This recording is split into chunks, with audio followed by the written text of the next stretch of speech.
It has been 40 days since Hamas's attack on Israel. And in those 40 days, a lot has been revealed not only about the United States, but also about other countries around the world. The United States is not the only country that has seen a rise in anti-Semitism. This past weekend in Washington, D.C., there was finally a march for Israel called March for Israel. But what is this rise in anti-Semitism actually telling us?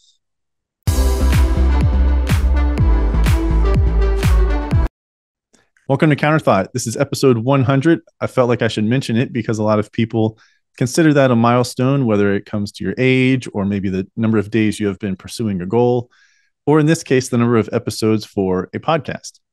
So right off the top, thank you to all of you who have been listening and watching, whether you go all the way back to 2.5 years ago in May of 2021 when the podcast began, or you're the first time viewer watching or listening to this episode.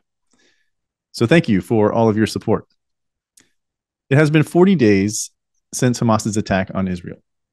I've dedicated at least 3 podcast episodes, my most recent episodes, to discussing not only the attack itself, but also what we can glean from the attack.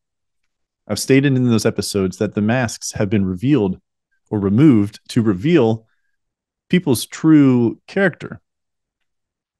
People wear a mask. Why? They wear a mask to hide their identity. And even to this day, amongst these protests, or among the protesters of these protests against Israel, against Jews, these individuals who are protesting Israel and Jews are still wearing masks. You could do a side-by-side comparison of the summer of 2020 with everyone masked up and these protesters, and you wouldn't see any difference. There are people in the streets in 2020 for George Floyd, and then there are people in the streets for these protests who say they are pro-Palestine, but if you listen closely to the words that are saying, they are anti-Israel, they are anti-Jew, they are pro-Hamas.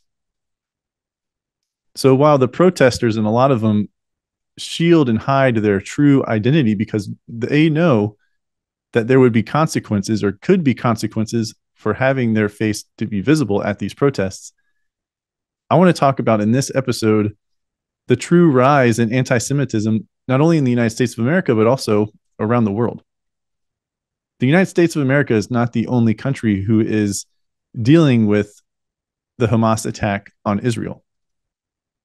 Again, it's been 40 days, and being here in the United States, a lot of the news focuses on the United States. But if you go across the pond over to Europe, whether you are in the United Kingdom or the main body of Europe, if you're in France or Germany or Austria or Switzerland or Hungary, there have been just as many, if not more, protests against Israel, against Jews that are pro-Hamas, disguised as pro-Palestine.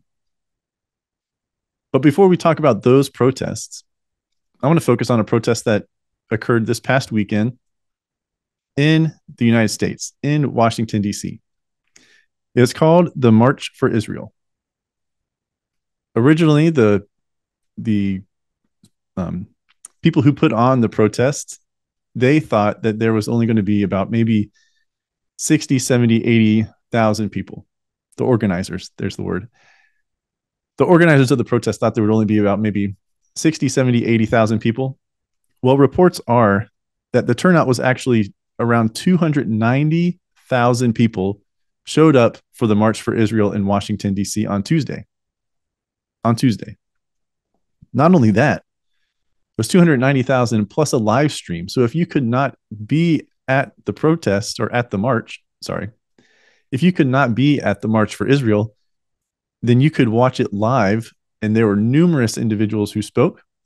A lot of congressmen spoke, pastors, rabbis, they all spoke. You see this a lot when it comes to these types of protests, a well-organized, or not protest, but a march. You see this a lot when it comes to these marches. There is a stage set off somewhere to the side or somewhere, where everyone can gather around and listen to the speakers. Listen to those who are in support of the cause of why they are there. And the organizers, It was organized by the Conference of Presidents for Major American Jewish Organizations and the Jewish Federations of North America. And the stated purpose of this march was, to quote, an opportunity for all Americans to come together in solidarity with the people of Israel, to demonstrate our commitment to America's most important ally in the Middle East, to condemn the rising trend of anti-Semitic violence and harassment, and to demand that every hostage be immediately and safely released. So this march, again, the expected turnout was maybe 70 to 80,000 people. Turned out about 4 times as many, with estimates being around 290,000 people on Tuesday of this week. Now, just a week prior, on November 4th, there was a march, a protest in Israel, but of the exact opposite. Thousands also gathered in Washington, D.C. on November 4th, but it was pro-Palestinian demonstrators, or quote unquote pro-Palestinian. And I talked about that in the last episode, where those protesters, they marched over to the White House outside the fence, vandalized the fence, left red handprints, as if blood is on the hands of Joe Biden and his administration. But, there weren't any arrests made for about 4 days after that. Maybe there were about 2 or 3 arrests that have been made through that whole encounter. But we're not going to go down that path. We're going to stay focused for this episode, even though some might call that be insurrection-y. But anyway, finally, there was a march, the March for Israel in Washington, D.C., some formal support. Now, the Biden administration, as I've said, has been pretty good in their support for Israel.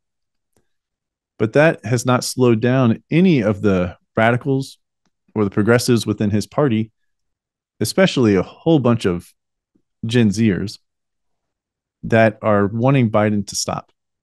You hear calls for ceasefire. Well, if there was a true ceasefire, Hamas would then start firing immediately back at Israel. And let me remind you that while all of this is occurring, there is currently the war is actually taking place over there in the Gaza Strip. Israel has started their ground offensive and has made significant gains, overtaking key military points of Hamas, and actually seizing their weapons and killing their terrorists and some of their leaders, to understand how their tunnel system is working and where artillery and everything is being stored. Like the recent video that came out earlier this week was rockets inside of a hospital, a room for where hostages were, a room for where not only like adult hostages, but infants, babies, because diapers were found there. And then there was a screen, a sheet, and a chair for those hostages who have to be recorded, and make their plea, and also in their plea show support for Hamas. But outside of the March for Israel in Washington, there have been international marches. There have been marches in France. France has the largest Jewish population in Europe. More than 180,000 people in this march across France. So there were about 100,000 people in Paris, and then, the other 80,000 people just around the various cities and areas of France. But in total, 180,000 people peacefully marched on Sunday the 12th, to protest against the rise of anti-Semitism. The rise of anti-Semitism. Again, this is not only occurring in the United States. This is occurring across the world. And not only just in Europe, but as I'll mention here in a minute, Australia. Anti-Semitism in Australia. The French authorities, they registered more than 1,000 acts against Jews in their country. 1,000 acts against Jews in the country of France. And they have restricted in Germany, Austria, Switzerland, and Hungary. There have been restrictions put in place for pro-Palestine protests. Like they don't even let them happen. They don't even let them happen. It is said for Germany, they're trying to right the wrongs that occurred with the Holocaust. And then, where Germany's location in relation to Austria, Switzerland, and Hungary, they're all right there next to each other. So those four countries have actually put restrictions to not even allow pro-Palestine protests because of the rise in anti-Semitism and what it truly means despite the name. But this rise in anti-Semitism, the Anti-Defamation League, has recorded 312 acts of anti-Semitism in the United States through the third week of October 23rd. And out of those 312, 190 were directly linked to the Israel-Hamas war. So that's about 120 over the prior 10 months, so about 12 per month, attacks against Jews in the United States. But in the 40 days since the Hamas attack on Israel, there have been 190 acts of anti-Semitism in the United States. 190 in 40 days. You can do the quick math on that. That's about 5. That's 4.5, roughly 4.5 to 5 acts per day. There's also, according to the ADL, the Anti-Defamation League, a 300% increase in harassment, vandalism, or assault compared to this same time period a year ago in 2022. Now, you might be wondering, where in the world is all this anti-Semitism coming from? Because I said earlier in the episode, there are a lot of people, especially Gen Zers, who are ignorant, who are sheep, who think this is the thing that they're supposed to do. TikTok. It has been well documented that TikTok is pushing anti-Israel, anti-Jew, pro-Palestine, pro-Hamas content on its app, which has hundreds of millions of users per day. And this content is focused on the younger generation, on Gen Z. So the groups behind these rallies, these anti-Israel rallies, are Students for Justice in Palestine, Palestinian Youth Movement, the U.S. Palestinian Community Network, Within Our Lifetime United for Palestine, the Jewish Voice for Peace, If Not Now, and the Party for Socialism and Liberation. That's roughly about 6 groups that are behind these anti-Israel protests. And they have different chapters all around the United States. All around the United States. And as we have seen through various protests and marches over the past few years, a lot of those individuals are young, late teens, early 20s. You might get a 30-year-old in there, but typically that 10-year range from 18 to 28. 18 to 28. And these groups know exactly what that means when they can get those people, those young adults, those young career people. Because as we've also talked about recently, these kids, as it was revealed in what is going on at the American universities, are being taught this stuff, indoctrinated with these ideas in college and probably before. But each of these groups that I named, they express inflammatory rhetoric about Israel and Zionism. In Washington, D.C., there have been thousands of pro-Palestine demonstrators, as I just mentioned, on November 4th. They continue to hang out there. I know someone who lives in Washington, D.C. and just wanted to get out of Washington, D.C. for the weekend because of these protesters, these demonstrators. They just don't enjoy it. They don't enjoy it. They don't enjoy the noise. They don't enjoy the possibility that there could be something happening. They don't want to be walking around the street and get caught up in something, an altercation of sorts.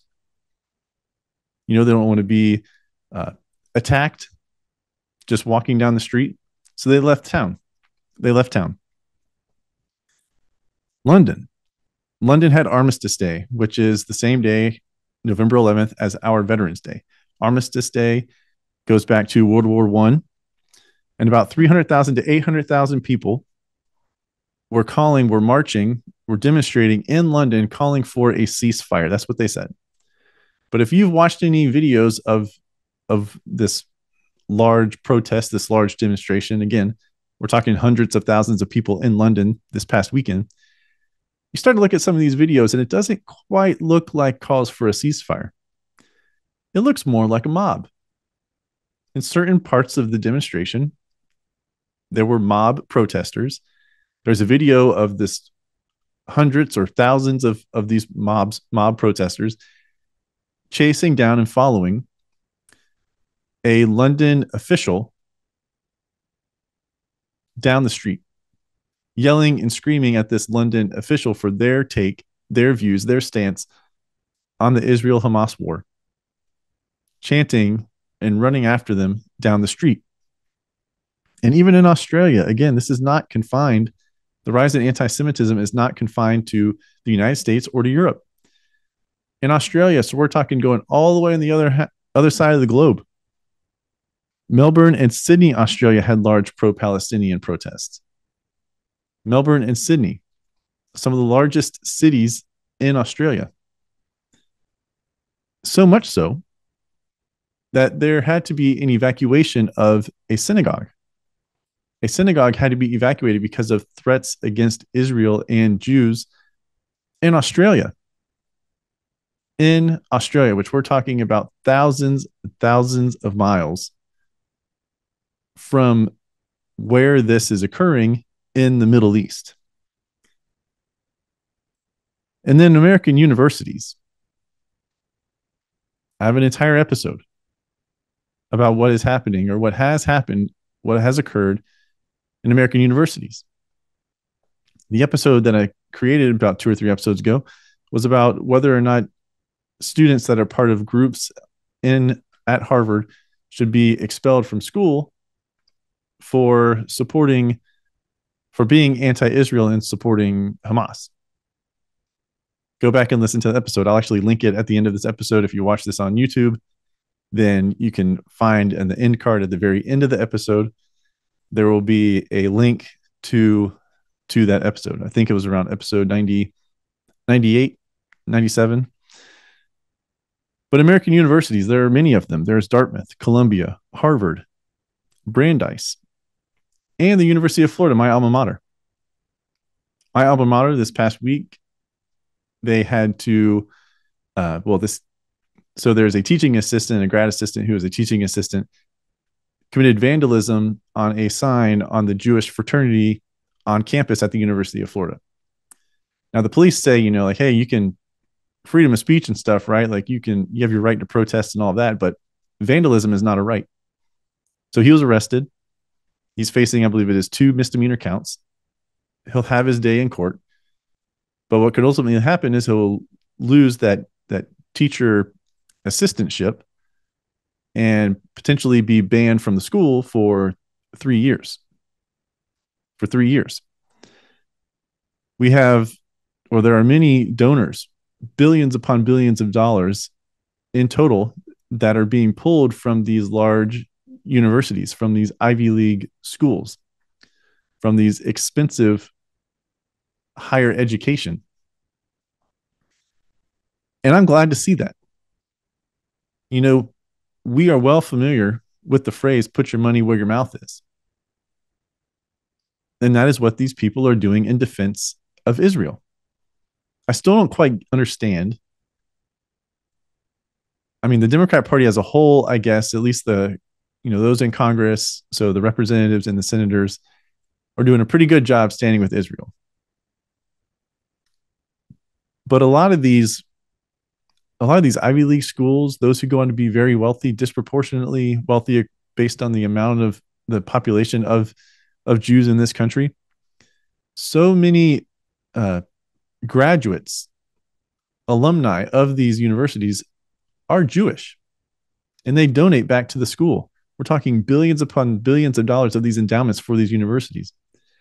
And finally, money is being threatened or already is happening of being removed, and those donations are being pulled, saying president of Harvard, president of Dartmouth, president of Yale, Columbia, You need to get your school in order before you see another dime coming from my pocket. You need to get control of what is happening on your campus. There is a mind virus going on that has been occurring for years on your campuses, and you're not going to get this annual $25 million check that I write to you until you get it corrected. And I'm happy to see that. I'm happy to see that. And as I said in the episode about these universities and about these college students, Bill Ackman was the focus of that one when it comes to donors to Harvard. I said that the kids should not be expelled. I mean, unless they break a code of conduct rule, kind of something like that. But it should be the groups that should be removed, the societies, the little associations on campus that should be removed from the school for signing that letter in Harvard's case of those 33 student organizations signing the letter in support of Hamas's attack. So finally, with the March for Israel, the money being pulled from these universities in the United States, millions, billions of dollars in donations, right, being pulled, we are finally seeing a counterpunch to the anti-Semitism that has been so prevalent and increasing in the first 40 days of this war. The first 40 days since the attack by Hamas on Israel. And I hope this continues, the pushback against the anti-Semitism. There needs to be a continued pushback on this anti-Semitism. The evil needs to be rooted out in this country and in other countries. So I'm happy to see what is going on. There is more that the United States of America can be doing. There are other levers that can be pulled to fight against this rise in anti-Semitism, which again has increased 300% since Hamas's attack on Israel, according to the Anti-Defamation League, the ADL.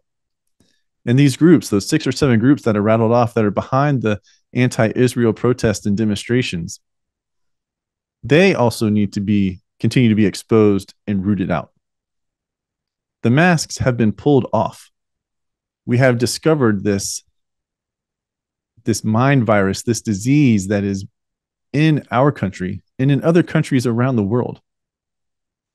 True anti-Semitic nonsense, whether it be ignorance or truly hate. But it has finally been revealed, and there are more things that can be done to fight against it. The March for Israel in Washington, D.C. on Tuesday was a great start. Pulling money from universities is a great start. Identifying the organizations behind the anti-Israel demonstrations and protests is a great start. But there is more that we can continue to do as we stand beside Israel, stand beside the Jewish people, and call for an end to the evil, not only in the Middle East, but also here in the United States of America and around the world. Hi, I'm Brian Kletter, the creator and host of the Counterthought podcast. Thank you for watching this video. Remember to like it, and then also check out these 2 videos and subscribe to the channel. For more daily content from me, you can find me on Instagram at CounterThoughtCEO and the official Counterthought Instagram page at counter_thought. Thank you for watching, and spread the word.